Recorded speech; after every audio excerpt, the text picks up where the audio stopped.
Բարի երեկո եւ բարի գալուստ հայկական ժամանակ տաղավարում զրուցելու եմ քաղաքագետ Ճոպա Սաֆարյանի հետ։ Բարև ձեզ, պարոն Սաֆարյան։ Բարև ձեզ։ Պարոն Սաֆարյան, մեր ձևով շարժումը, որը տևական ժամանակ է գործում էր այսպես շարժման տրամաբանության մեջ, հիմա անցել է արդեն կուսակցական դաշտ, ուժեղ Հայաստան կուսակցություն են բացել երեկվանից եւ այսօր էլ Նարեկ Կարապետյանը իր ասուլիսում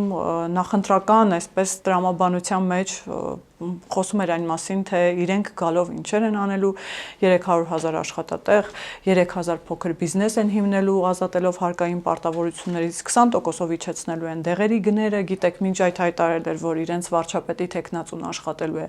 1 դրամով, այսինքն աշխատավարձ չի վերցնելու։ Ընդհանուր առմամբ, պարոն Սաֆարյան, հասկանանք այս որքան էլ հասկանալի է, որ նախընտրական տրամաբանության մեջ խոստումներ են, բայց այնուամենայնիվ սրանք իրատեսական են, սրանք ռեալ են, թե սրանք պոպուլիզմ են։ Ես սկսեմ նրանից, որ ընդհանուր առմամբ որպես ուժ, որպես նախաձեռնություն, որը սկսվեց մեր ձևովից, վատ ստարտ էր, այն առումով, ընդհանրապես ասեմ, տապալում էր այդպես չէ, բայց վատ ստարտ էր այն առումով, որ ստիպված էին Սամվել Կարապետյանի այդ մեր ձևերով բառը կպցնել իրենց եւ թերևս մի քիչ էլ այնքան էլ համընկնում բան չէր, պատահականություն չէր, որովհետև ակնհայտ է, որ այս ուժը ավելի շատ ձևին է տուրք տալիս եւ պատահական չէ, որ նրանց նույնիսկ կարճանունը ձևիցներ են դրել, որը հայկական իմաստային տարաբեռնության դաշտում շատ վատ է ընկալվում, որովհետև ձևական, ձևային եւ ձևին տուրք տվող, բայց ոչ բովանդակային քաղաքական ուժ։ Ընդհանուր առմամբ անցած ամիսների ընթացքում, կարծեմ հուլիսից հետո էր, որ ձևավորվեցին, այնպես չի, որ զարմացրեցին քաղաքական գրագիտությամբ, հանրարդարությամբ, որովհետև անդադ կիքսեր, անդադ սխալներ, անդադ ինչ-որ զվարճալի հայտարարություններ, որոնք խոսում էին քաղաքական ցածր գրագիտության մասին այս ուժի։ Զուտ որպես քաղաքագետ եմ խոսում, ամենևին վերանալով որևէ համակրանքից կամ հակակրանքից, որովհետև քաղաքական առումով, քաղաքագիտական առումով ինքը գրագետ շարժում չէ։ Ինքը գրագետ շարժում չէ, դրա համար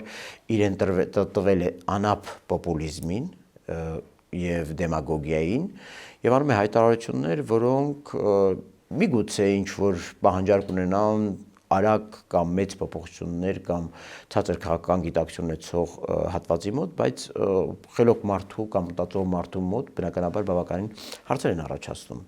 Եթե ասենք փոքր բիզնես ազատվում է հարկերից, այդ դեպքում ով է հարկ վճարում։ Դեպքում, ասենք օրինակ, մենք տասնյակ տարի համարվել ենք հարկատու, չլինելով շահույթ հետապնդող կազմակերպություն։ Միգուցե եկեք այդ նույն տրամաբանությամբ հարկերից ազատենք նաև հասարակական կազմակերպություններին, որոնք շահույթ չեն ստանում, հիմնադրամներին, որոնք շահույթ չեն ստանում, ասենք պետության, գիտեք, այս մարդկանց, բայց մի կողմ եմ թողնում եմ, որ Ռուսաստանում մշակված այս պրոյեկտը չի նախատեսում հայոց պետականություն, որովհետև ակնհայտ է այս օրերին Վլադիմիր Սալավյովի, Դուգինի, այսօր նաև Լավրովի հայտարարությունից ակնհայտ է, որ ուղղակի մեզ դիտարկում են որպես գաղութ, որևէ պետականության նշույլ չկա, բայց նաև այս պրոյեկտը ինքը ակամայից է այդ անգրագետ հայտարարություններով ասում, որ ընդհանուր պետական մտածողություն չկա, որովհետև եթե չկա հարկ վճարող, բնականաբար չի կարող լինել բժշկի աշխատավարձ, մանկավարժի աշխատավարձ, դրա փոխարեն չի խոսում, ասենք օրինակ իրենք որպես մեծահարուստ, ասենք այդ կոմպենսացիան, միգուցե ասենք տեղափոխվում է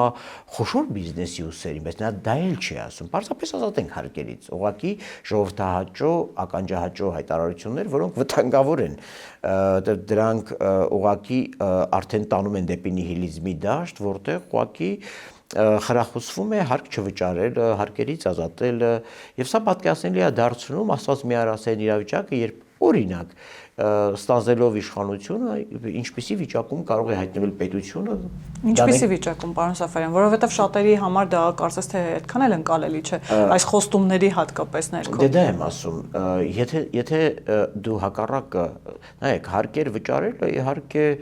եւ որ վստահություն ունես, որ քո վճարած հարկերի հաշվին սպառազինություն է գնվում, եւ որ վստահություն ունես, որ դրա հաշվին ճանապարհներ եւ ենթակառուցվածքներ են ստուգում, մի տեսակ ներքին բավարարվածություն եւ նաեւ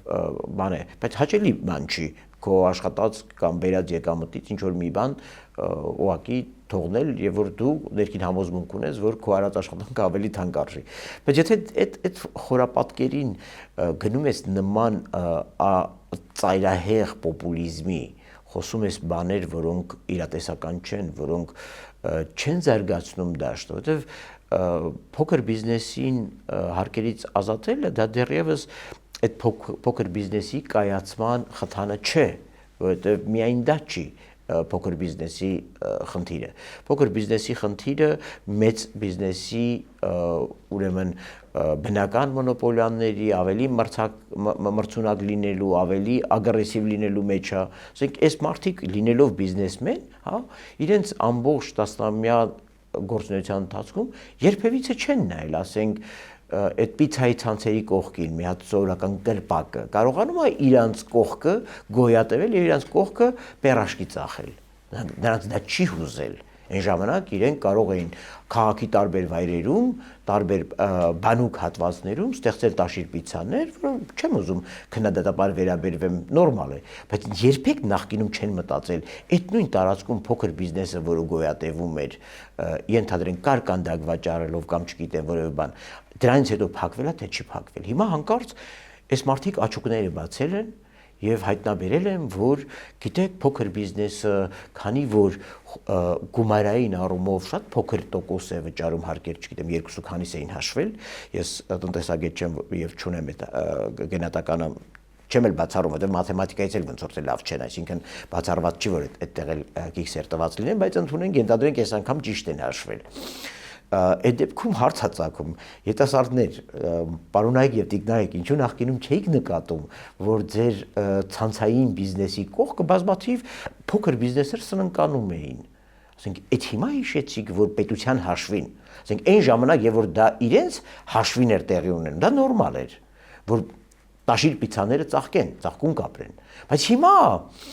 քանի որ դրանից տուժում է պետությունը, ջանամ թե պետությունը չի տուժում, ոչինչ, պետական բյուջեն թող տուժի էլի եւ փոքր բիզնեսը հարկեր չվճարի։ Սա ուղղակի էժան պոպուլիզմ, վտանգավոր պոպուլիզմ է հանուն արդարության, որովհետեւ չգիտեմ ով պիտի այս խայծը կուլ տա, որ գնա, ասենք, այն իրավիճակին, որ ունքը սարքելու տեղը աչքնել հանեն եւ ստացվի, որ մարդիկ ունենան նոր հիասթափություն, որտեղ պարզվի, որ մարդիկ իսկապես չունեն պետականության զգացողություն, թքած ունեն պետություն, որտեղ ոչ իրանց պրոյեկտն է նախատեսում պետություն, հայոց պետություն, ոչ էլ իրենք են պատկերացնում, որ այդ պետությունը պիտի հարկեր ստանա եւ կա նաեւ երկրի ներսում արդարության խնդիր, այսինքն բոլորը պիտի հարկեր վճարեն։ Չի կարող մեկը վճարել հարկեր, այն մյուսին ազատել հարկերից, շատ խոցելի հիմնավորումներով եւ ակնկալել, որ այդ պետության ներսում սոցիալական եւ այլ կարգի արդարությունները պահպանվել են, հավասարությունը պահպանվել է եւ դրանից շահում է պետությունը, չի շահում այդ պետությունը։ Թքած ունենալու մասով կարծես թե այդ իմաստով Սամվել Կարապետյանը շատ հստակ դեպոք է, գիտեք, քաղաքականության մեջ թրծված մարդիկ չեն եւ ենթագիտակցորեն ինչ մտածում են, դա էլ ասում են, որ կարևորը ձևն է, կարևորը, այսինքն ոչինչ կարևոր չի, կարելի է թքած ունենալ ամեն ինչի վրա, հեծի վրա, ամեն ինչի վրա, այսինքն թքած ունենալ պետության եկամուտների վրա նաեւ։ Բայց այդ դեպքում կներեք, հարց է ծագում, էդ ով է պահելու բանակը։ Չնայած ասում եմ, իրենց մոդելում բանակ էլ պետք չի։ Բանակ պետք չի, իրենց մոդելում անկախություն պետք չի, ինքնիշխանություն պետք չի, իրենք իհարկե խորամանկորեն չեն խոսում սրա մասին, բայց այդ պրոյեկտը դրա համար է ստեղծվել, որպեսզի պետությունը ամբողջական իր բոլոր պարամետրերով պետություն չլինի, ինքնիշխանություն չլինի, անկախություն չլինի։ Պարոն Սաֆարյան, տեսեք, նաև արտաքին քաղաքականության մասին է խոսել։ Ես գնահատականներ չտամ, արդյոք այդտեղ որոշակի գիտելիքներ ունեն թե չէ, բայց տեսեք, մոտավորապես նման նախադասություն է ասում, որ մեր արտաքին քաղաքական ընդհանուր տեսլականը դա է, որ մեր խաղաղության պայմանագիրը պետք է ունենա մեկից ավելի երաշխավոր, մեկից ավելի երաշխավոր ունենալը երկարաժամկետ խաղաղության միակ լուրջ գրավականն է։ Այսինքն խաղաղության պայմանագրի ստորագրման օրվանից ի վեր այս մարդիկ պնդում են, որ Միացյալ Նահանգները չի կարող լինել երաշխավոր եւ մեզ պետք պետք է հավելյալ երաշխիքներ, հավելյալ երաշխավորներ։ Հունիսից դա են կրկնում։ Երբ որ ձերբակալությունից հետո Սամվել Կարապետյանի ձևավորվեց մեր ձևով շարժումը, այդ շարժումից հետո նրանք անդադ խոսում էին, որ մենք պիտի մեկից ավել դաշնակիցներ ունենանք, երկուից ավել դաշնակիցներ ունենանք, երկուից ավել երաշխավորներ ունենանք։ Մինչև օգոստոսի 8-ը դա հնչում էր որպես պատկերացում, ու կարող էինք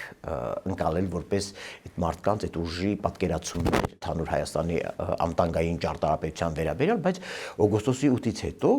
եւ որ իրենք արդեն չթաքցրեցին մտահոգությունները, արդեն ցույց է տալի, որ դա փորացավ է, դա պատկերացում չի, այսինքն այդ մարդիկ ուղղակի ծանր են տանում, որ Ռուսաստանը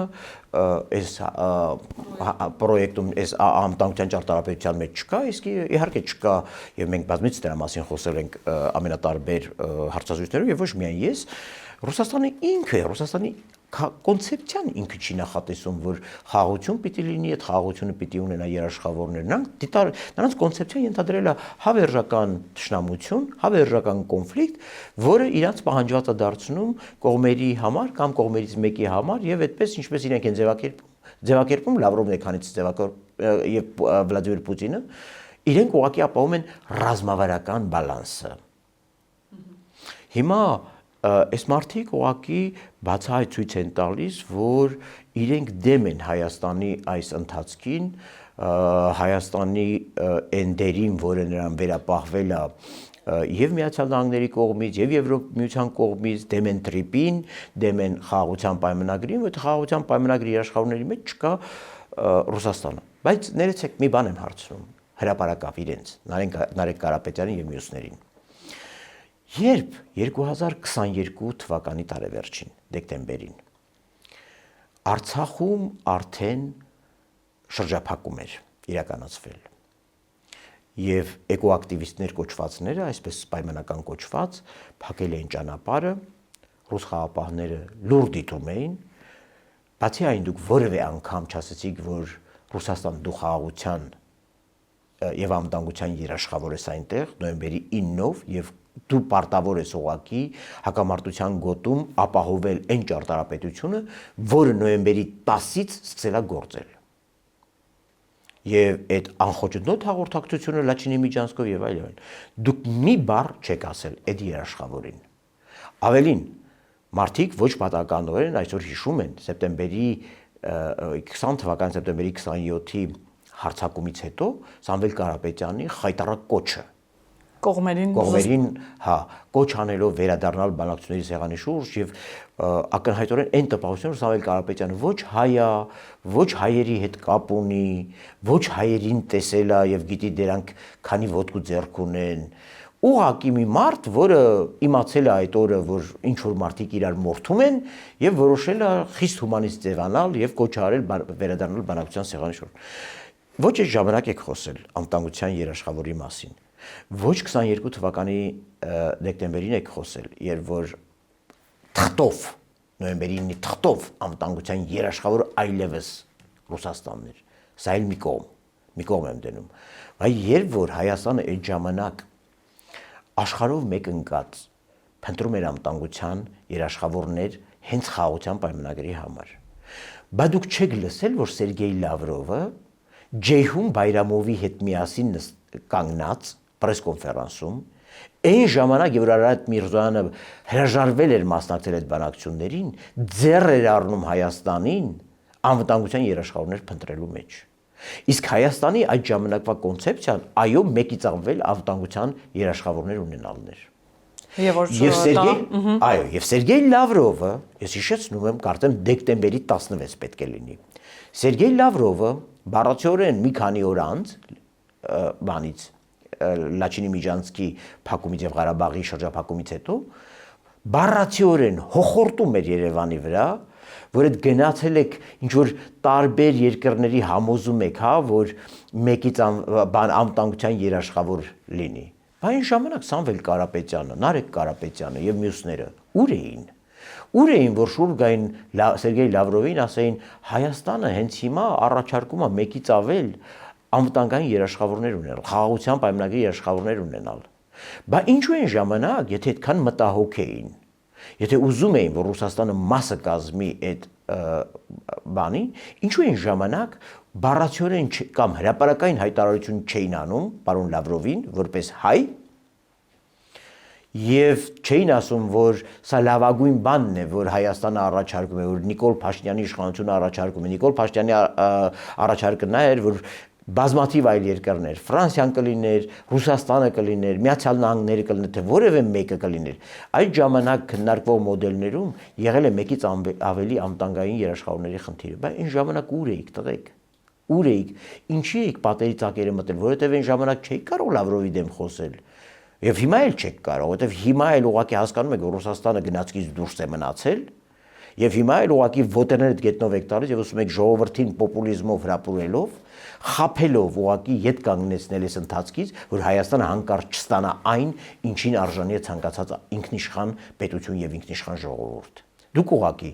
աշխատում եք դրա դեմ, դուք ուղղակի գործում եք Դուգինի եւ Սալավյովի կոնցեպցիայի շրջանակներում։ Պարոն Սաֆարյան, իսկ հետաքրքիր է Դուգինի, Սոլովյովի հայտարարությունները, որոնց դուք էլ մեջ բերեցիք, գալիս են այս մարդկանց օգնելու, թե հակառակը խանգարելու, որովհետև նրանց այսօր միացել է արդեն Լավրովը։ Մինչ այդ Զախարովան հայտարարել էր, որ դե Սոլովյովը պարզապես լրագրողի կարծիք է, ինչ է աղմուկ բարձրացնում։ Հիմա Լավրովն է գալիս հաստատելու Սոլովյովի ասածը, նախ հետաքրքիր է, որ ներքաղաքական իրենց խնդիրները եւ հարցերը թողած մտահոգված են Վարդան Ղուկասյանի ճակատագրով, նրանք աղբանտարկյալ են համարում։ Հետո մեզ հիշեցնում են, որ միաժամանակ Եվրամիությունը եւ ԵԱՏՄ-ն անհամատեղելի են եւ Հայաստանի Եվրամիության ձգտումը իրենց համար անհասկանալի է։ Մոլդովայի օրինակի մասին են խոսում, ասում են շատ վտանգավոր է, եթե Եվրամիությունը ուզում է Մոլդովայի օրինակը կրկնել Հայաստանում, ուրեմն վտանգավոր է Եվրամիությունը ուզում է նաեւ Հայաստանին ենթարկեցնել իրեն եւ նման խոսակցություններ։ Իհարկե նաեւ եկեղեցու մասով է անդրադարձել եւ իր մտահոգությունը հայտնել, բայց այնուամենայնիվ այս հայտարարությունները գալիս են օգնելու, թե խանգարում են իրենց։ Իրականում Ռուսաստանի կողմից հերթական հիմարությունն են, որովհետև դրանով ավելի են գրգռում մեզ հայասարակությանը, որ անգամ ունենալով խոր հիասթափություն Ռուսաստանից, բոլոր դեպքերում չենք էլ ուզում, որ Հայաստանը իրեն դիրքավորի որպես հակառուսական պետություն, հանուն արդարության, ունենալով խորը հիասթափություններ, ունենալով խորը քննադատություն դաշնակցային պարտավորություն չկատարելու առումով, բայց սա իշխանությունից վերջացած մեզանով, որ մեզանից որևէ մեկը չէ ուզում, որ Հայաստանը այդ ամեն ինչի արդյունքում իրեն դիրքավորի որպես հակառուսական պետություն։ Ասում ենք, ամեն մեկը թող իր ճանապարհով գնա, կամ մենք չխանգարենք իրեն ճանապարհին, իրենք էլ թող չխանգարեն մեր ճանապարհին։ Հիմա, բայց բոլոր դեպքերում Սալավյովը եւ Դուգինը, Ալեքսանդր Դուգինը եւ Վլադիմիր Սալավյովը բառացիորեն կոնվենցիոնալ հարձակման սպառնալիք ներկայացրեցին, որովհետեւ դա հիբրիդային չի։ Ուղղակի ասացին, որ կենտրոնական Ասիայի երկրները, հանրապետությունները եւ Կովկասի հանրապետությունները իրավունք չունեն պետական դրոշ ունենան, բառացիորեն։ Դուգինը ասում է, պետք է ուղղակի հայտարարել ռուսական նոր կայսրության մասին եւ որ այդ ազգ պետությունները այլևս ուղղակի աղբեն, այդ ինքնիշխանությունները անկախությունները այլևս աղբեն, մուսր են եւ այդ մուսրը պետք է նետել աղբարկը եւ ուղղակի այդ երկրները համակերպվեն։ Լավրովի հայտարարությունը ընդամենը մի փոքրիկ տարբերություն ունի Սալավյովի եւ Դուգինի հայտարարություններից։ Դիվանագետ է ամեն դեպքում Լավրովը կասա։ Ամեն ինչ ասել է այն ինչ նրանք ակտարկել է այն ինչ նրանք են ասել, բացի մի բանից, ուղղակի չի ասել, որ ձեր հետ հատուկ ռազմական գործողություն ենք իրականացնելու։ Միայն դա չի ասել։ Մնացած ամեն ինչը կոնտեքստով շատ լավ ասել է, որ ուղղակի դուք իրավունք չունեք անկախ եւ ինքնիշխան լինեք եւ եթե մենք ձեզ թելադրել ենք, որ դուք պիտի լինեք Եվրասիական տնտեսական միության անդամ, դուք պարտավոր եք այդպեսին էլ լինել։ Ուրիշ բանի մասին մտածելու իրավունք դուք չունեք։ Սա է ասել Լավրովը։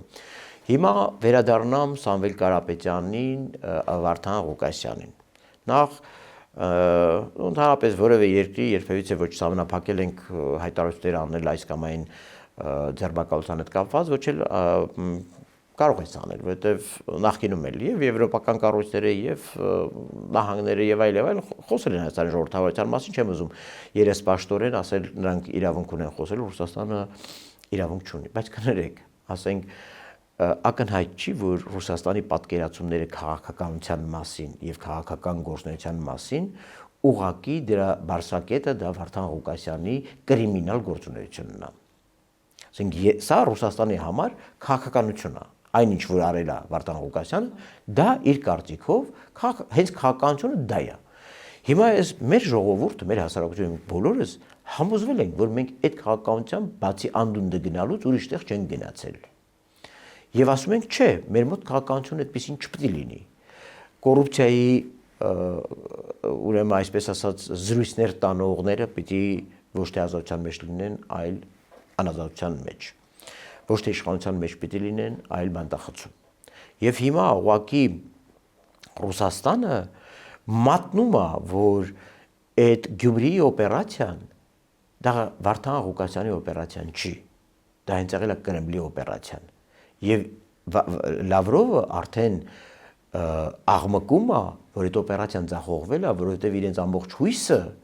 ոչ թե Մոլդովա ունենալն էր, այլ Գյումրի երկու ունենալն էր ամբողջ հանրապետության մակարդակում։ Եվ դարապես Եվրամիությունը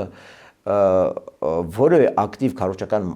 միջամտություն Մոլդովայի ընտրությունում չի ունեցել։ Եվրամիությունը ընդամենը օգնել է, որպեսզի նրանք պայքարեն Ռուսաստանի հիբրիդային հարձակումների դեմ։ Հիմա դրա մասին է նաև խոսել, անհանգստացած եմ, Հիմա դրանից են անհանգստացած, ասում է, ով է դարել Եվրամիությունը, որ գա Հայաստանի վրա ազդեցության իմ գործիքները թույլատնի, որ ես չկարողանամ Հայաստանի վրա ստանալ Գյումրի երկու օպերացիան։ Դա է Լավրովի մուննաթը, դա է Լավրովի ակնարկը, որ այս կեղտոտ եվրոպացիները չեն թողում այլևս, որպեսի այն լծակները, որ ես օգտագործել եմ Հայաստանին իմ ուզած որոշումները ընդունել տալուն, այժմ այդ Եվրամիությունն ասում է, ես Հայաստանի կողքը կարող եմ կանգնել օգնել իրան, որ ինքը այդ ճնշումներին չենթարկվի։ Սա էլ ես ինչ եմ ասում, ես ասում եմ Լավրովը բառացիորեն կրկնել է Սալավյովին եւ Դուգինին։ Ինքը ասել է, այո, ես քո վրա միշտ պետք է ճնշման գործիքներ ունենամ։ Ու հիմա նեղվում ասում է, ոնց Եվրամիությունը փող է տալի, որ այդ ճնշման գործիքները թուլանան։ Դա սա է խնդիրը, որովհետև հենց դա եմ ասում, որ Լավրովից սկսած Սամվել Կարապետյանով ավարտած եւ իր նորաստեղծ ուժով ավարտած այդ բոլորը նրա մասին են, որ պետականություն չպետք է լինի այս տարածքում։ Եվ դրա համար պատահական չի ես վերջին օրերին ընդամենը ասում եմ, նրանք ովքեր ձայն կտան այս ուժերին, Ռոբերտ Քոչարյանին եւ նրա որդու ղեկավարած ուժին, Սամվել Կարապետյանին եւ նրա ղեկավարած ուժին եւ նմանատիպ այլ ուժերի, որոնց անունները այս պահին չեմ տա, հիշեն, այդ մարդիկ ձայն են տալիս ընդդեմ սեփական պետության։ Այդ մարդիկ ձայն են տալի ոչ թե որ հարկերից ազատվեն, այլ որ պետություն չունենան։ Այդ մարդիկ ձայն են տալիս ոչ թե որ 300 աշխատատեղ է բացվելու, ոչ, այլ ձայն են տալիս Դուգինին, ձայն են տալիս Սոլովյովին եւ ձայն են տալիս սեփական պետության դեմ։ Ես ուզում եմ Հայաստանի Հանրապետությունում յուրաքանչյուր քաղաքացի այս այբուբենային ճշմարտությունը հիշի։ Եթե ուզում է ել ավելի մեծ խոր փոսի մեջ հայտնվենք եւ այս անգամ արդեն կորցնենք ոչ միայն Ղարաբաղը, որը կորցրեցինք, այլ նաեւ կորցնենք Հայաստանի Հանրապետությունը, ապա դրա կարճ ճանապարհը այո գնալ եւ ձայն տալ այս ուժերին։ Գնալ եւ ձայն տալ այս ուժերին, որովհետեւ այս ուժերի արժեվ դրված առաջադրանքը Լավրովը հստակ ձևակերպել է։ Թույլ չտալ, որ Հայաստանը ունենա այլ հուսալի գործընկերներ։ Թույլ չտալ, որ Հայաստանին օգնեն տնտեսապես, ֆինանսապես, դիմակայունության առումով, Հայաստանին տան ռեգիոնում առաջատար դիրքավորում, ինչպես տրիպի միջոցով դարձրել են հյուսիս-հարավի եւ արևմուտք-արևելքի ճանապարհների հանգույց։ Թույլ չտալ, եւ ես կրկնում եմ, եթե իմ հայրենակիցները իրենց մխիթարված են զգում Արցախը կորցնելուց, ապա Հայաստանը կորցնելու կարճ ճանապարհ այս ուժերին ձայն տալն է։ Նաև Լևոն Քոչարյանին հիշատակեցիք, պարոն Սաֆարյան, հետաքրքիր քաղտեխնոլոգիա են իդեպ օգտագործում, երբ ամեն անգամ խոսվում է իրենց այսպես շատ բնական այդ պորտալարի կամ կապի մասին Ռուսաստանի հետ, կարծես թե իրենք փորձում են գտնել դրա հակակշիռը այս իշխանություններին պարբերաբար կապելով Թուրքիայի եւ կամ Ադրբեջանի հետ։ Տեսեք, Լևոն Քոչարյանը օրերս իր աջակիցների հետ հանդիպման ժամանակ ասել էր, կամ ժողովրդապագան տնօրինելը վերցնում է իր ձեռքը, կամ Ադրբեջանն ու Թուրքիան են վերցնում, այսինքն այս իշխանություններին ընտրելով իբրև թե բերում ենք Ադրբեջանին եւ Թուրքիային։ Ես կարճ կլինեմ։ Մենք գործ ունենք գարան մորթու տակ թաքնված գայլերի հետ։ Եվ ուղղակի խոսում են ժողովրդի անունից, ժողովրդի կողմից ինքնիշխանությունը եւ իր իշխանությունը պահպանելու թեզի հետ, բայց նույն Լևոն Տեր-Պետրոսյանի հայրիկը պատրաստ է դիտարկել Ռուսաստանի միութենական պետության մեջ միացյալ կազմում Հայաստանը մտցնելու օրակարգը, ինչպես ինքն հայտարարել, դեռևս 21 թվականին դրանից հետո։ Մենք գործ ունենք կրկին թվում է թե ընդդեմ թուրքացման խոսող ուժեղ Հայաստանի կամ ինչպես անվանենք ձևիստների մասին, որոնք պնդում են, թե այս ամեն ինչը իրենք պայքարում են հայկական ինքնության, եկեղեցու պաշտպանության, ընդդեմ թուրքական ներխուժման եւ այլն, բայց իրականում պայքարում են Հայաստանի պետականության ամրապնդման դեմ, որովհետեւ տեսեք, մեր ժողովուրդը հիմար չի, գոնե նրա մեծամասնությունը։ Իրանք պնդում են Թուրքիան գալիս է, բարձվում է Միացյալ Նահանգների հետ են կնքում, բարձվում է Ֆրանսիայի հետ են կնքում, բարձվում է Հնդկաստանի հետ են կնքում, բա հենա Թուրքիայի հետ կկնքեինք էլի։ Այս մարդիկ նաև նույնիսկ կեղծում են, որ Ադրբեջանը ոչ թե սեփական կամքով է բենզին կամ հացահատիկ տալի, այլ ուղղակի Միացյալ Նահանգները նրան ասել է բացի միջանցքը, բացի այդ մեծ տրանսպորտային միջանցքը, դա պիտի աշխատի, որտեղ դա Տրամպին է պետք, դա Ամերիկային է պետք։ Եվ Ալիևը այդ իր վախից 200% տարիֆի տակ չմտնելուց է հլու հնազանդ կատարում, ոչ թե նրա համար, որ որոշել է հայերին նվաճել, որոշել է հայերի հետ լավ լինել, ոչ։ Ալիևին ուղղակի ասել են, որ դու այլ տարբերակ չունես, կամ մի տարբերակը սա է, կամ դուրս ես մնում ես ամեն ինչից։ Հիմա այս մարդիկ նաև այդքան ազնվություն չունեն, որ այսքանը տեսնելուց հետո սեփական ժողովրդին ասեն, լսեք, ոչ թե Հայաստանը ենթարկացնում են Թուրքիային ու Ադրբեջանին, այլ ճիշտ հակառակը։ Միացյալ Նահանգները ուղղակի սպառնացել է Ալիևին 200, ինչպես Տրամպը ասեց Բենյամին Նեթանյահուին, ասել ուղղակի չես ուզում անես այս ամեն ինչը, չես ուզում այդ ճանապարհը աշխատի, որը ինձ պետք է։ Ուրեմն կվճարես 200% մաքսատուրք։ Ուրեմն չես ունենա ռազմավարական ուրեմն գործընկերություն Ամերիկայի Միացյալ Նահանգների հետ։ Ուրեմն քո այդ ոչինչ չեն կանի։ Եվ այսքանը տեսնելուց հետո, այսքան ինֆորմացիան իմանալուց հետո, եթե նրանք շարունակում են կրկին խոսել Հայաստանի թուրքացման, վիլայեթացման, չգիտեմ, թուրքական ներխուժման մասին, կներեք, հենց այստեղ եմ ասում,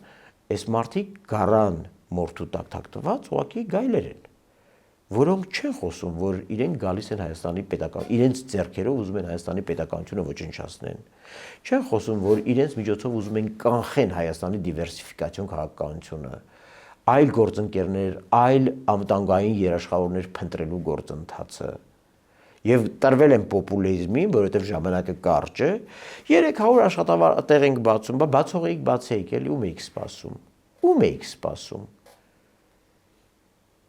2 տասնամյակ Ռոբերտ Քոչարյանը Հայաստանում իշխանություն ունեցել կամ անձամբ 10 տարի, կամ իր դրածոյի Սերժ Սարգսյանի միջոցով եւս 10 տարի, բայ 300,000 աշխատատեղի կես միլիոն բացեիք։ Ղարաբաղում 100,000 հայի փոխարեն կամ 150,000 հայի փոխարեն թվերն էլ գիտենք չէ, այդ ինչ թվեր են։ Այդքան եղել են, թե այդ մարդիկ ուղղակի գրանցված են եղել այդտեղ։ Այդքանի փոխարեն կես միլիոնանոց հայություն ստեղծեիք։ Բա այդ ուր էիք այն ժամանակ։ Այդքան կարող տղեկ էիք։ 1 միլիոն 1 դրամով աշխատող վարչապետ աշխատող տղեկ էիք։ Ժամանակ գնայիք ձրի աշխատեիք Ղարաբաղում։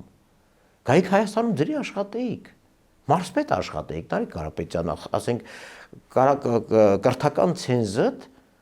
հազիվ ձգի մարզպետի։ Գիտելիքների պաշարի դատելով։ Գնայիր Տաշիրում մարզպետ աշխատեիր, մի դրամով։ Ասեիր օրվա հարգելի իշխանություններ, Սերժ Ազատիչ, խնդրում եմ ինձ նշանակեք Տաշիրի մարզպետ, ես մի դրամ աշխատավարձ ստանամ եւ Տաշիրը ծաղկեցնեմ լորին, այն ամոռացված յուղերը գնայիր։ Հարկերից ազատված ենք ընդդեղի միջայլոց, ասենք նույն Տավուշում հարկերից ազատված ենք։ Անհատ ձեռնարկատերերը եւ այլ փոքր բիզնեսը ասած։ Գայիք Տավուշում մեր գյուղում մի հատ Տաշիր պիցա ստեղծեիք, մի 20 կին էլ աշխատեր այնտեղ պիցա թխող։ Ուր էիք։ Ասենք նոր եք հիշել, որ կարելի է դա անել։ Նոր հիշել են ուղղակի պոպուլիզմը, նրանք էլի չեն անելու։ Աստված մի արածը կրկնում եմ, գան դա էլ չեն անելու, ոչ մեկ դրամով են աշխատելու։ Բայց ժողովրդի մասին մտածող տղեն Ռոմանոս Պետրոսյանը եկել էր մեր ինստիտուտ քննարկման, 1.5 ժամ պատմում մեր խախտումները, Հետո պարզվեց ժամանակ չէ երիքում, կեսը թողեցինք, որ հետո քննարկենք։ Բայց 10 տարվա ընթացքում 1 դրամ աշխատավարձով աշխատող վարչապետից խոսող տղեն միլիոնների աշխատավարձ էր տալիս, ասենք հեծում Նարեկ Կարապետյան ունեցել եք 2 տասնյակ աշխատողներ, որոնց զբաղեցրած պաշտոնի նկարագրում գրված չի եղել, թե իրանք ինչ են անելու։ Այսինքն առանց գործառույթ մարդիկ են եղել եւ ստացել են 6-7 նիշանոց աշխատավարձ ամսական։ Բայց մեկ դրամից ով է խոսում։ Այդ աշխատավարձերն այդ բաժինն այդ ինչ է ստեղծել։ Այդ բաժինը, որը հեծի փաստաթղթերում գրված չի, որ ինքը ֆունկցիա ունի։ Դուք ամեն օր գալիս եք եւ գիտեք ձեր աշխատանքի նկարագրության մեջ ինչ է մտնում։ Այդ մարդիկ չեն ունեցել աշխատանքի նկարագրություն։ Ինչ պետք է անեն, չեն եկել աշխատանքի, բայց միլիոններով փող են ստացել։ Եվ ոչ միայն իրանք, ամբողջ հեծի ղեկավարությունը։ Էլ չեմ խոսում հավելագրումների, լավ ենթադրենք միամիտ տղեկ եք եղել, ինչ որ ցածր մակարդակում հավելագրումներ են արել, օրինակ, ենթադրենք։ Դրա շատ ծիծաղելի է հնչում, էլի, կոպեկի գինը լավ իմացող մարդիկ, ասենք այդ միլիարդները հետ այդպես են կուտակվել, էլի։ Այդ կոպեկների գինը կարող ենք ես եւ դուք եւ շատ սովորական մարդիկ չիմանալ։ Իրանք լավ գիտեն այդ կոպեկի գինը։ Եվ շատ ծիծաղելի է, որ ասենք կոպեկի արժեք իմացող մարդ ասում է ես կոպեկով մի դրամով գալիս եմ վարչապետ աշխատեմ։ Լավ, այդքանի մասին տեղյակ չեք եղել, ենթադրենք, թե վերևների ստացած աշխատավարձերի ու բնածածի մասին էլ չեք ստացել։ Չէ՞ որ դա ասենք այնուամենայնիվ մի բիզնես է, որի ձեր շահույթները գումարվում են հանրային ռեսուրսից, այսինքն էլեկտրականության սպառումից։ Այդ էլեկտրականության արտադրողներն այդ էլեկտրականությունն է արտադրվում Հայաստանի հասարակությանը պատկանող ռեսուրսների հաշվին։ Ժողովրդին պատկանող այդ ցանցն է եղել ժողովրդին պատկանող ռեսուրս, որը սեփականաշնորհել են ձեզ։ Ասեք, այդ գումարներն էլ են վճարել մենք։ Բայց եկել եք 20 լումայով հոսանքի սակագնի բան եք քննարկում, իջեցում եք պահանջում վերջին ամիսներին 20 լումա, ոչ թե 20 դրամ։ Բայց ձեր աշխատավարձերը, որ միլիոններով ստացել եք, կառավարիչից սկսած մինչև մյուս ծառայությունների ղեկավարը, այդ բոլոր որ գումարեիք, ժողովրդի հոսանքը հեչիպես 20 դրամ պակաս կլիներ, հեչիպես։ Բայց դուք դա չեք արել, ասենք, ինչերից եք խոսում Հայաստանում։ Այնուամենայնիվ Եվ դարապես նորմալ չի, հասկանում եք, այսօր տեսա այն Ալեքսան Կարապետյան, թե մի հատ Մորուքովի երիտասարդ Ալեքսանյան։ Ասենք, լավ ով է տեսել Կիպրոսի անձնագիր ունեցող, Ռուսաստանի անձնագիր ունեցող Սամվել Կարապետյանը գասի ես քաղաքականության մեջ բան պետք է որոշեմ։ Եք որոշողից գրա Կիպրոսում առաջադրվի։ Եթե Պուտինը չի թողում այնտեղ առաջադրվես եւ քաղաքական խաղեր տաս։ Գնացեք Ռուսաստանում արեք։ Ասենք պարզվում է բոլորը ոչ միայն այդ քաղաքացիական փաստով խուսափել են զինվորական ծառայությունից եւ հայրենիքի նկատմամբ իրենց պարտքը կատարելուց։ Հիմա պարզվում է Ռուսաստանի անձնագրով պիտի գան եւ Հայաստանի Հանրապետության քաղաքացուն ասեն, թե իր երկիրը քանի դաշնակից պետք է ունենա։ Պիտի փրկեն։ Ով պետք է անվտանգային երաշխավոր լինի, խաղաղության պայմանագրի երաշխավոր լինի եւ այլն եւ այլն։ Ասենք սա եթե ողբերգական չլիներ, կծիծաղեինք։ Բայց ողբերգություն է։ Հետո ինչ որ ցակումով հայեր եք։ Չէ որ քաղաքացիությունը դա անձի եւ իր պետության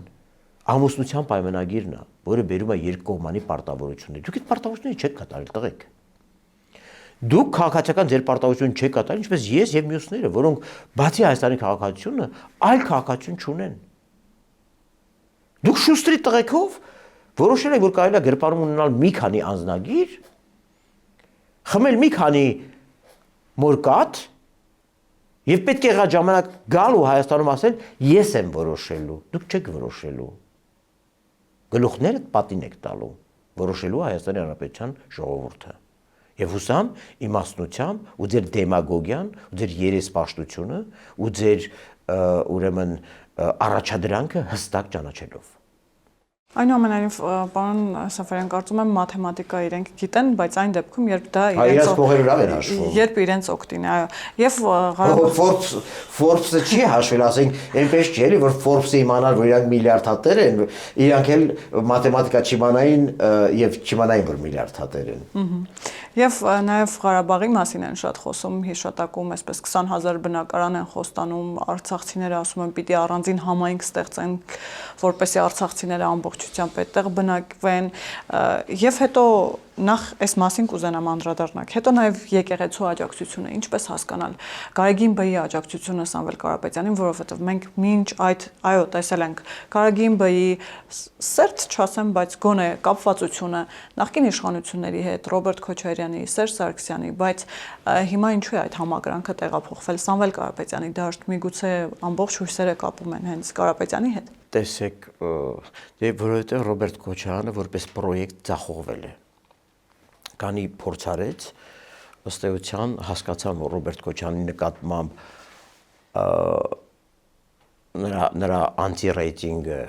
այնքան բարձր է, հակավարկանիշը այնքան բարձր է, որ ուղղակի Ռոբերտ Քոչարյանը շանս չունի որևէ ձևով Նիկոլ Փաշինյանին գահանգեցնելու եւ նրա ձեռքից վերցնելու իշխանությունը։ Եվ եկեք մի այսպիսի բան ասեմ, ինչու Սամվել Կարապետյանը եւ եկեղեցին, որովհետեւ մնացած բոլոր գործիքները ժամանակի ընթացքում ջարդոփշուրարվեցին ժողովրդի կողմից, հա, բացահայտվեցին եւ ժողովուրդը իր վերաբերմունքը քվեարկությամբ ու այլ ձևերով արտահայտեց։ Տանկը մնացել են Սամվել Կարապետյանը։ Սամվել Կարապետյանը, Արա Աբրամյանը եւ ընդհանրապես Ռուսաստանում այդ մեծահարուստ հայ տղեկը բացի այն, որ պիտի մեղակ գան, թե ինչպես 2013 թվականին Հայաստանի վրա ճնշումները մեծացրեցին, թույլ տվեցին մեծանալ եւ Հայաստանը մտցրեցին Եվրասիական տնտեսական միություն եւ փոխեցին Հայաստանի անվտանգային ու Արցախի անվտանգային միջավայրը, իրենք նախ պիտի հրապարակային ներողություն խնդրեն, որ այդպիսի ռազմավարական բալանսի խայտարակ փոփոխությանը իրենք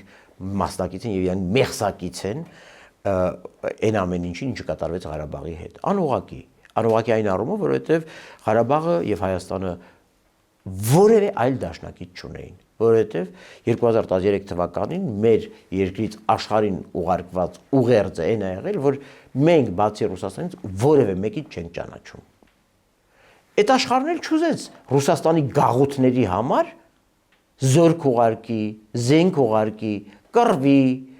ինչպես որ Ուկրաինայի դեպքում են անում։ Կներեք, դուք լինեիք Միացյալ Նահանգների փոխարեն կանեիք, չէի կանի։ Ես լինեի չէի անի։ Չէի անի։ Եթե մի ժողովուրդ կանգնում ասում է դուք բոլորդ թշնամի եք եւ իմ միակ բարեկամը սա է, ասում են կներեք գնացեք ձեր ներսում ձեր հարաբերությունները լուծեք, միմյանց հետ եք ամուսնացել, գնացեք ձեր ներընտանեկան վեճերը ձեր ներսում տարեք։ Հիմա այս ամբողջը եղել է արդյունք այն ռազմավարական բալանսի փոփոխության, որին մասնակից է եղել նաեւ Սամվել Կարապետյանը եւ Արա Աբրամյանը։ Հիշեք, թե ինչպես էին իրենք ուղեկցում Սերժ Սարգսյանին։ Նույն 2012 թվականի ընտրություններին Սամվել Կարապետյանը ֆինանսավորում էր Հանրապետական կուսակցության կամպանիան, որպեսզի իր եղբորը վարչապետ նշանակեն։ Բոլորդ միասին եք այդ ամեն ինչը արել։ Բոլորդ։ Եվ դրա արդյունքը եղել է այն, որ Արցախի վրա Ադրբեջանի հարձակումից հետո Հայաստանն ու Արցախը որևէ այլ դաշնակից չեն ունեցել, որովհետև մեր ռազմավարական ուղերձը դա է եղել։ Մենք ոչ մեկիդ հետ չկանք։ Հիմա վերադառնամ շատ ավելի կարևոր խնդրի՝ եկեղեցին։ Եկեղեցին էլ օգտագործվել են ժամանակ։ Ես 3 հարցազրույցներից մեկում եմ խոսել, թե ինչպես